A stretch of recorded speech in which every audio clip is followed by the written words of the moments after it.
are going to be doing a beautiful session, a fun session called From Monkey Mind to Monk Mind. And this is going to be your first-hand experience of what really a DMT session is going to be like and what can you expect at the end of it. So come and experience with us and spend a weekend with us. Hi, Poorva, welcome. Hi. So I think today is the first time we have managed this in the first go, but I hope I don't have not jinxed it. I have added Gopika. I haven't got a response yet from her. Probably she will join in. Yes. We'll Should just wait I? for her. Yeah. I'll message her. And hello to everyone else who has joined. Yeah, Gopika is here. I can Oh, see her chair. yes. Hi, Hi, how are you? I'm good. One second, my earphones are not connected. One second. Yeah, yeah. Yes. So we have Gopika with us here today. She has been a cohort with us. She is also a DMT facilitator. And welcome to Gopika tonight. Thank you. Thank you so much, Deepti and Poorva, for having me here. I'm so So excited to happy. be here. So are we. Yeah, same, same. This is becoming like a little meetup, a space where we are Reunion. getting to meet each other after, yeah, mini reunions where we Yeah, get to meet each exactly. other after such a long time. Yeah, Yeah, I think true, we true. should begin with what is Gopika up to these days and how has dance movement therapy come into your life? What is it doing right now with you? Yeah, okay. Right now I'm practicing dance a lot, like part of productions, trying to perform more. And so for some time I had taken a break from movement again. I keep taking breaks and I go back to academics, then I come back to movement. So it keeps happening. So for some time I was more focused on academics. Now I'm back into dance for the past few months. So it keeps happening. So right now I'm practicing for productions both in Bharatanatyam and contemporary. So contemporary is a new form for me. So that is a whole struggle. Like my body is opening up in ways that I did not know was possible. But it's fun. It's very fun. And People dance people say movement this therapy about itself. DMT. Yeah, exactly. So it's very related what we do in contemporary, the way the class goes and the improvisations or the techniques that we use, contact and mirroring each other or trying to communicate through movement, but it's very abstract. So a lot of techniques was from dance movement therapy. So some of the people from contemporary work were asking me what is exactly dance movement therapy. Even they don't know what this is. So I was taking examples of what we are doing right now in this class. This is dance movement therapy, but you're just more mindful of what you're doing. You're just Mm, you're reflecting about what you're doing. So you're not just dancing and going away. You're also sitting with what happened during the mm, movement. So why did you move that way? Why did you move with someone else that way? And what did that do for you? So reflecting, mm. sitting down and communicating with each other, that's exactly what happens. So yeah, it's And I fun. think as dancers, Gopika and Purva, we tend to see the movement and how movement impacts us in every activity that we do or every dance that we do, whether it Yeah. is classical or contemporary or just random free flow dances, right? It just Yeah, comes very naturally now. yeah. Yeah, exactly. So you really for every small movement you're looking at yourself and you're also looking at others, like how are they moving and why are they moving like that and what is going behind that movement. It's sometimes it's like you have to shut off that part of yourself and not think that much. Agree, agree, agree. Yeah. Yeah. Yeah, yeah. Even in the contemporary class, they tell me like, don't be a therapist right now. I'm like, no, I have shut off that part. I am not analyzing right now. Please don't take it that way. Yeah. Yeah. Awesome. But I think what Yeah. you were saying, I think is very on topic of what we are going to discuss today, right? Like you were talking about observing others' movements, observing your movements, and seeing how bodies flow, how bodies move. And so we are talking, the discussion today is about what actually goes into a DMT session. And if you have to sum it up, I feel that's pretty much it, right? Yeah. Exactly. Yes. Observing moving bodies, and for people who are doing DMT, it's mainly just observing their body, their breath, how their movements are flowing, and then the revelations just come. Once they know Yes. why something is happening, they can also tell the root cause also. Yes, yes, exactly. And sometimes these revelations don't happen when you are doing something. So, with a goal in mind, you're trying to do something with for an outcome to come, and right then it doesn't happen. And sometime later, maybe it's a few days later, maybe it's a couple of weeks later, and suddenly it clicks out of nowhere. Yes, this was what I was trying to do that time, but when you're not focusing on getting to that goal, it happens organically on its own, and whatever we were trying to do during the session happens later on, and the impact comes later on. It's very beautiful. True. Yeah. And in Yeah. fact, that's the reason I think a longer duration of a dance movement therapy series works a lot better than just one time experience of it, because over and over you're training yourself to observe, you're training yourself to reflect, you're training yourself to look Yeah. back and see, right? Yes. So that is something Yes. that all of Yes. us recommend. True, true. So if it's like a one-time thing, it's maximum 3 hours. You cannot do more than that. Like you cannot ask people to put so much mental, emotional, physical energy into doing this for more than 3 hours. That will be torture. So, but if you have like more sessions, like 10 to 15 sessions where you're doing 1 hour or 1.5 hours, like weekly or twice a month, whatever is happening, there is a slow progress that adds up to each session, and it like it opens up. There is a lot more time for a lot of things to open up in a very organic manner. In a workshop also a lot of things happen, and the impact may be like more immediate. Like all participants who leave a dance movement therapy workshop, they have like they feel that something they've been through something, but how do you sustain it? Like when you go out of the session, how do you sustain whatever you've gotten from the session? So is that possible just through 3 hours? Is that possible for everyone? Maybe for one person it is possible because they've already maybe gotten into other kinds of movement or therapeutic arts or creative arts, or maybe they're used to retaining things in their body. Maybe for one person it happens, but for most people it doesn't. It didn't for me also. It takes a lot of time. Like I was telling earlier also, like it takes weeks or for that impact to, actually go into your body and you feel like, yes, this is what I was Waiting for or going for. looking for, Yes, right? Yeah. yes, Yes. true, true. So I I think also Gopika, feel. yeah. Go on, Purva.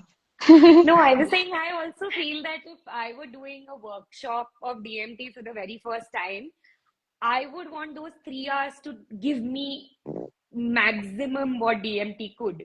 And there Yes, sort of is then there that element of impatience, yes, because I want isn't really time to really go deep into it. Start slow so that when the build-up happens, it actually is, worth all the time spent. And then it's actually as impactful as it should be. Vis-a-vis in a long-term sessions, I know that today if I'm not feeling something, it's okay. The next Yeah. session might be it. Something might work in another session, and each facilitators also I feel in longer sessions, if today I go deciding that, oh, today I'm going to give full mental relaxation.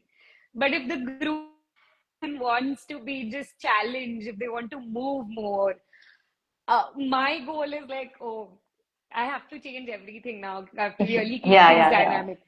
But I can Yes, always keep that for the next session then. What I have planned, which yes, I feel might work, yes. then True. you don't really have that space. Yeah, there is a lot more flexibility for the sessions when it is a longer period. It's over a Hmm. longer period, and there's a close group of people who are coming maybe every week. And so there is a lot more flexibility, and it's a lot more participant oriented. Like, what do the participants Hmm. want today? But when it's a workshop, it's more goal oriented. Like, I have a goal in mind, and this is what we are going to do today. Hmm. And there is not much scope for flexibility inside of that, because I am meeting maybe 8 to 10 people today for the first time, and I cannot uh, I will not be able to go individually for each person and see what they need. But in a longer session, maybe the group themselves kind of evolve into a being where they're all taking care of each other's needs. So it's Hmm. easier for us to focus on individual needs, even if it doesn't feel individual. Like, we're able Yeah. to see, okay, maybe this person needs a little bit more attention today. Maybe let's focus on that. And the group themselves become very supportive of that. Very unconsciously, I would say, the group becomes a dynamic uh, being in itself, where they tend to each other and support each other for the growth. So it's a very participatory, interactive Hmm. space that happens throughout the whole sessions that happen. It's a very beautiful thing to watch how the group evolves from Hmm. coming from individual spaces, even if the group knew each other before. Like, if you're going to an organization where all the participants who are coming to the session are already familiar with each other, they've seen each other every day, or maybe they all see each other weekly, they do other activities together, but still, can you hear me? Yes, Yes. yes. All good now. Okay. Yes. Say, sorry, I Oh, I say, think now her video Now, is, yeah. yeah. okay, I can think she's back. I think you're Yeah, back. now we are back, Gopika. okay, yes. So, what was I saying? So after some time, the group itself becomes a being, and they, even if it's a known group, it's a different dynamic altogether when they participate in dance movement Hmm. therapy sessions. Yes, exactly. So for me, I had this elderly women's group who met almost every day for yoga practice in the morning. So we're already meeting, they're already doing physical things. So it's not like any of the elements of dance movement therapy is new to them. We are also trying to move, so trying to be flexible with our body, open up our body to new languages, and we are trying to build that group community. It's all the same elements, but when you bring it together, when there's a facilitator who can bring it together, all these different elements, the kind of growth that I was able to see in these women, how they were able to support each other, and they're talking about their childhood or their families and how they've always spent so much for their family. And so whenever we do some activity that becomes memory oriented, it's so beautiful how they all go back to Hmm. that same girlhood, and they're all relating how they used to go to movies together, or how they used to go to temple festivals together and they used to buy these things. And suddenly they're talking about things that they will never talk about if they were not given this chance. Otherwise, they're Mm. speaking about how their spouse is doing or how their children are doing, and maybe those things they'll talk about because it's a common topic to come about in a population like that. But suddenly, there is this whole space opened up to talk about other things as well, things that they have not given themselves a space to, put out and let other people hear. So it's a very beautiful feeling to see them do that. Yeah. Actually, it's, I think, very powerful when a group heals together, Mm. right? So, and all of us tend to store a lot of trauma during our childhood and through our adult years. And when we heal together, I think that's a journey. As Gopika, you were talking about, it's so powerful. It's amazing, and only an experience can give you the entire picture of it. It cannot be conveyed through words when we work with groups like that, right? Yeah, that's Also, true. I That's feel the true. beauty of DMT is that the activities seem so simple. They are almost like, a reel you would see on Instagram. Okay, try like some passing a movement, something which, we teach kindergarten children to chant a movement like that. But so many beautiful things come out. Like Gopika, when you said, I also was reminded of a women's group meeting regularly, Mm-hmm. same setup. And first, when we were doing passing the movement activity, it was all very, oh, I am making tea. Then someone added, I am putting ginger. I am sieving it in a cup. Stuff like that. And so then I told them, let's take it up a notch. And why don't you pass an activity which you want to do, which you don't do? And the things that Mm-hmm. came up, like, oh, I want to go to the old banyan tree, which was in my village, and I want to climb the ropes. And then then the next person has to do the activity. You know what Yeah. activity I'm talking. And oh, I have always wanted to go on a hike. Somehow never happened. So I want to go on a hike. And then movement is one step closer to me going on a hike. I never thought that this would feel like, oh, I might actually sign up. I might actually, first practice in Nandi Hills and do one hike. And this is Yeah. something, again, I feel would happen in a longer session because now they know that doing something out of the ordinary is also something which is aspirational, not just like something which is aspirational, something you would want to do. It never happened, somehow never got in the time. So when you said that, it reminded me because the same setup, right?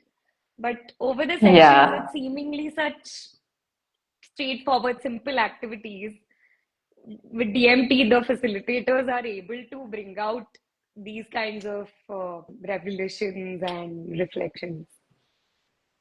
Yeah, it is. It is beautiful.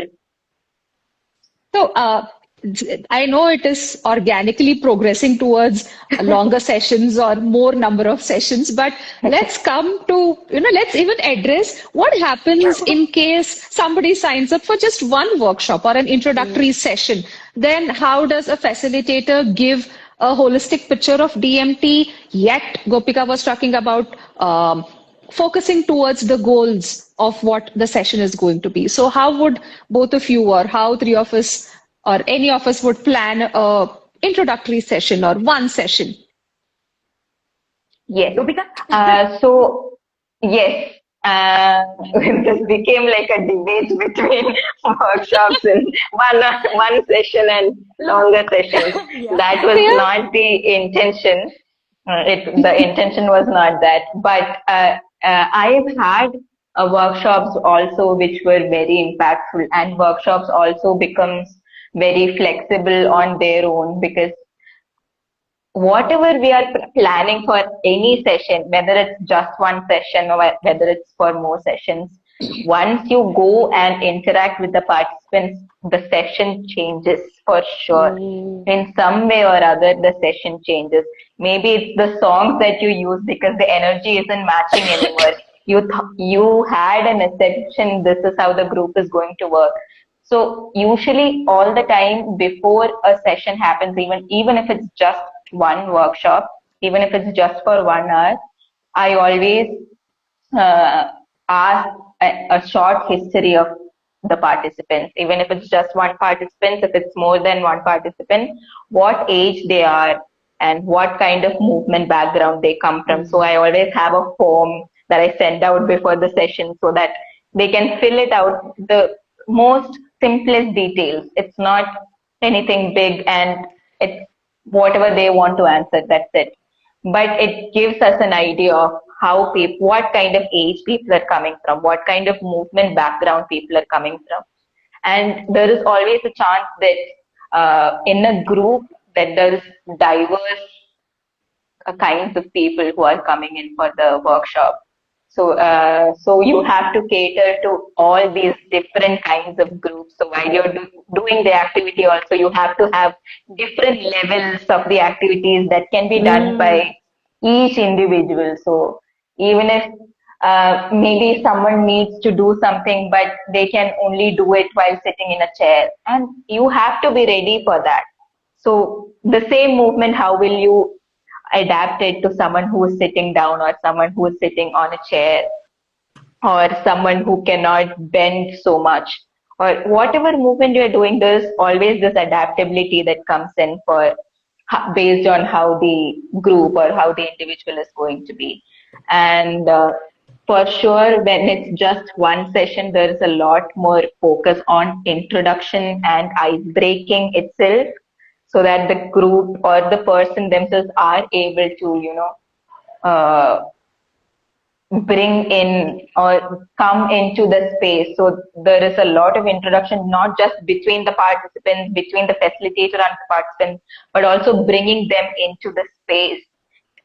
Like, let's introduce ourselves to the space as well. So this becomes a big process. The Mm. starting becomes very important in a one on one session or 1 hour session or a workshop. So bringing them into the space. So the first maybe at least 1/4 of the session goes into just bringing everyone together, making sure they're all in the space, comfortable and settled down. And is there anything that will bother them? Getting to know how their movement languages are. So, and the observation also needs to happen very quickly in a workshop. So you're in 15 minutes, you have to know a lot more about the participants so that you are ready for whatever will come for the next 1 hour or 1.5 hours. Right.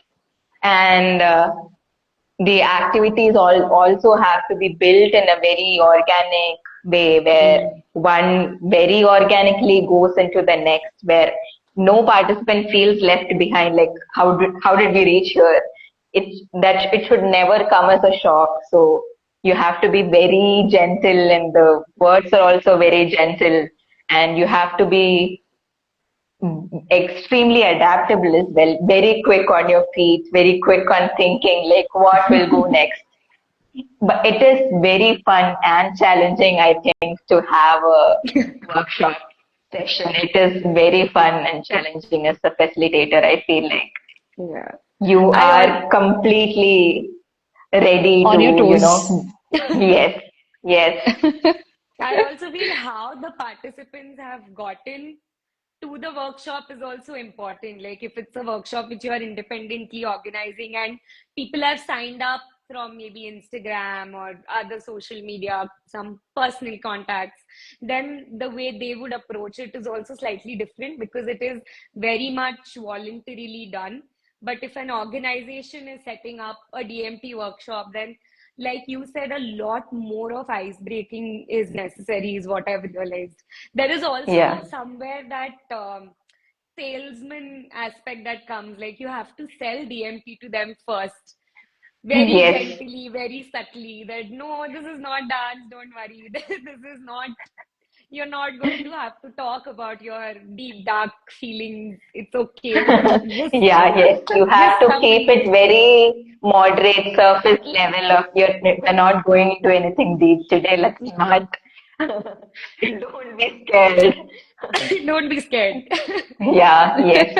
It has to be a very fine line between, yes, it's going to be impactful, but it's not going to be too deep that you have to be Yeah, scared. yeah, It's a very fine line. yeah. Yes. Yes. And I think we were talking about all the ice breaking, and what comes to my mind is including that ice breaking with my own mind and my own body happens in the first session of DMT, right? So many times we are not used to looking at ourselves with that lens, or Hmm.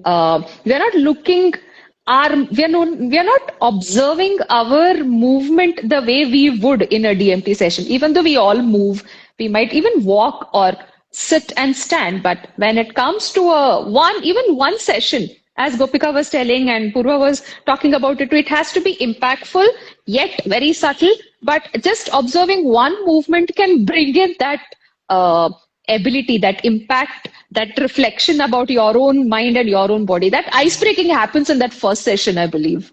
Right? Yes, yes. Like whatever we do not have to be complicated at all for us to, like Purva said, to be selling DMT to them. Maybe, for like when I started, I think when I started as a facilitator and I was going for my internships, the idea was that the activities need to be very like complicated and compact and very high end so that it's very impactful, and the first session is like they're impressed with the organization, has to be impressed with me as a facilitator.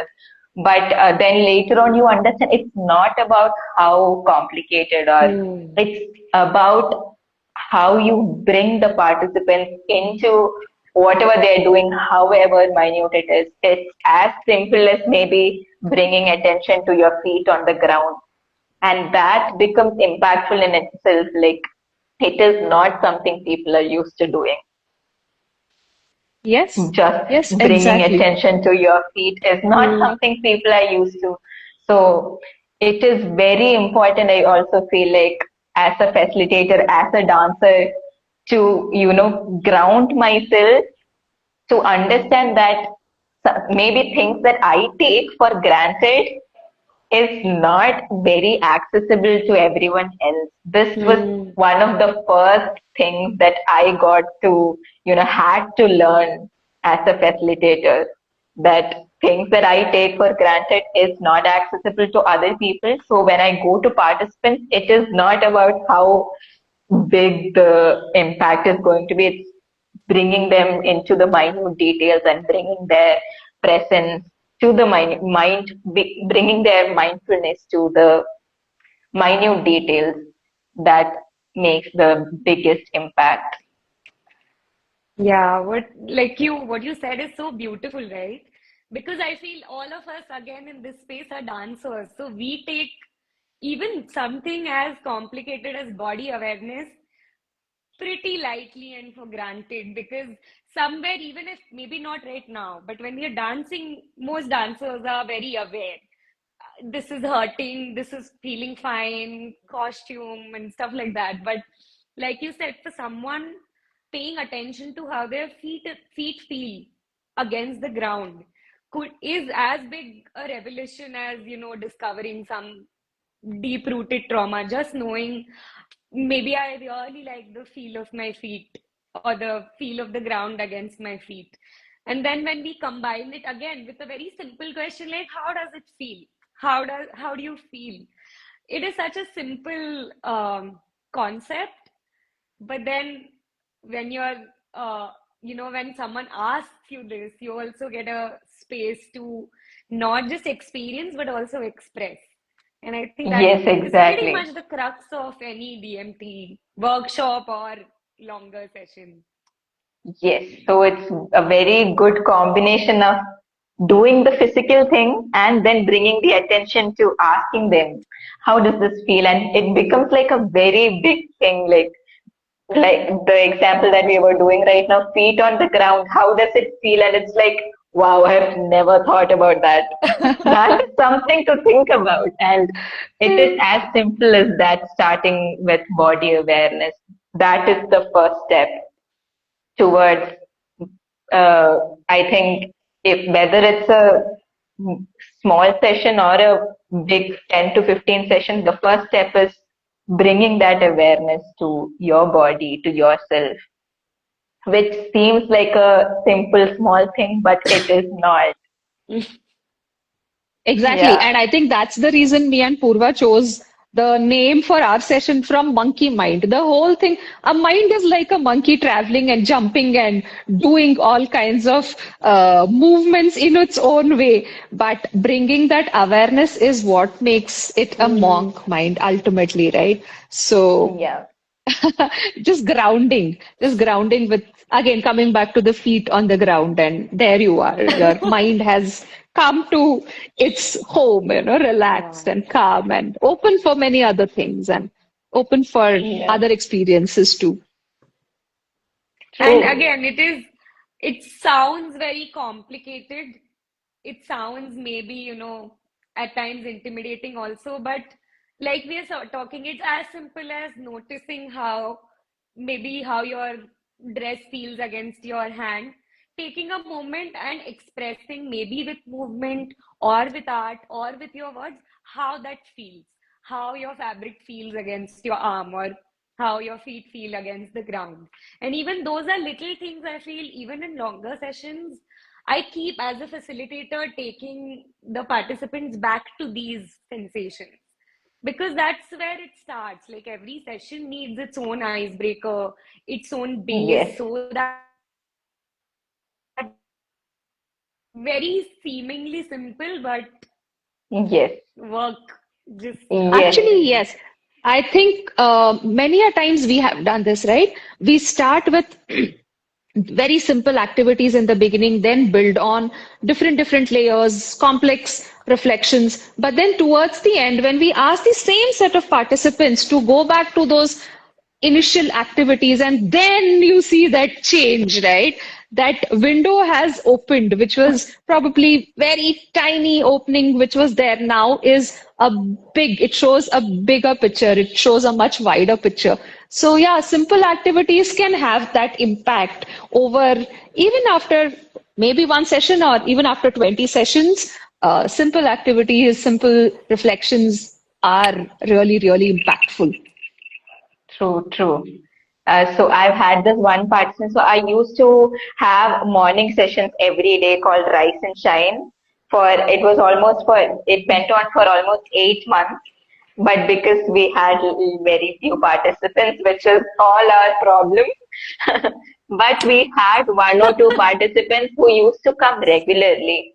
But for one or two participants, 8 months is a long time for to be interacting with one facilitator. There's a point where maybe you feel like stagnant in a relationship or what more to do. So it becomes a time to take a step back. So right now I'm taking a step back and thinking, okay, what's the other ways to do? But as we were closing the whole thing, this one small thing that we used to do from the beginning, we did a lot of activities during these 8 months, a lot of different types of movements, this and that, everything. But in the end, what remained most impactful was just opening your five senses, and just touching, hearing, seeing, and these five senses was what was most important. So, and being able to journal. A participant was like, before before the session started, they had no idea how journaling could help. But they're very anxious when they travel. So once they were traveling through the forest, and they're very anxious, and they're like very paranoid about this is going to happen, this is going to happen, this is going to happen. So it's night and they're traveling through the forest in a car, they're very safe. But what's happening is in their mind that something is going to happen. So at that point, they sat down and journaled whatever was going through their mind, and it actually helped them.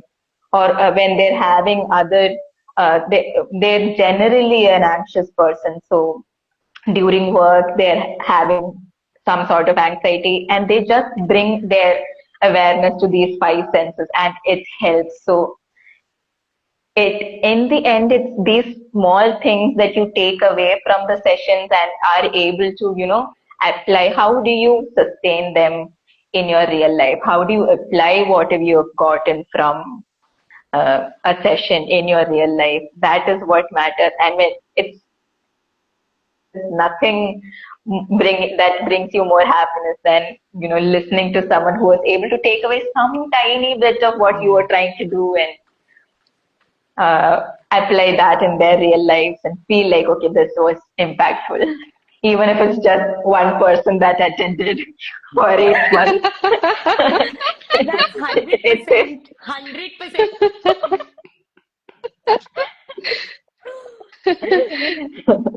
Yeah, Yeah, I think even that one person matters, right? One exactly. person So, matters.